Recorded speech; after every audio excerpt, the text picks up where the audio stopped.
bienvenue dans cette édition régionale de la mi-journée en Ile-de-France. Voici les titres que nous allons développer ensemble. Ne pas prendre sa voiture, préférer les transports en commun.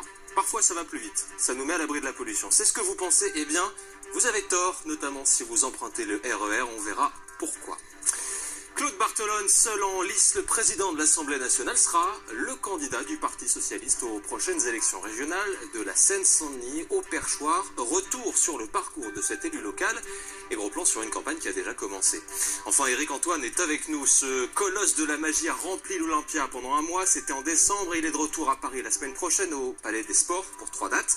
Et il vient nous parler de son spectacle Magic et Delirium. Mais avant cela, ralentissez. Paris prévoit en effet d'étendre encore les zones limitées à 30 km/h. La municipalité va en discuter lors du prochain conseil. Pourquoi? Comment? Olivier Chaplet, Pierre Pachou. Petit à petit, les zones limitées à 30 km/h grignotent la capitale. Une tendance qui devrait s'accélérer, y compris sur les axes de l'hypercentre. Rue de Rivoli, par exemple, il faudra très bientôt lever le pied. Je pense que ça énerverait plus les voitures qu'autre chose. Quand ça roule bien, c'est fluide, il y a des types qui roulent à 30, ça fait encore des bouchons. Sur le périph', je dis pas, mais moi, en pleine ville, 30 km/h, c'est un peu faible. 30, j'ai l'impression que ça génère, oui, on perd du temps. Bon, je vois pas, en mettant à 30, si ça génère plus de sécurité. Ça va peut-être moins polluer, ce sera moins dangereux pour les enfants. La baisse de la vitesse en ville, l'un des leviers de la politique de la circulation assumée par la municipalité. La différence entre une ville qui roule à 50 et une ville qui roule à 30, en réalité, en termes de vitesse moyenne, il n'est que de 1,5 km. Donc on a un impact qui est extrêmement limité. Par contre, on a un impact sur la réduction du bruit, sur la réduction des accidents, donc à une meilleure sécurité routière. Donc c'est ces objectifs-là que l'on vise en priorité. Lancées il y a 20 ans, les zones à 30 ne couvrent aujourd'hui qu'un petit quart de la voirie parisienne. Elles devraient atteindre un bon tiers en fin d'année. Les agents qui travaillent sur la ligne E du RER sont en colère. Ils estiment que leur santé est en danger, et cela à cause des particules fines. On a l'habitude d'en entendre parler, de les respirer à la surface, mais ce qu'on sait moins, c'est qu'on y est peut-être beaucoup plus exposé dans les transports souterrains. Explication Bruno Lopez et Johan Dorion.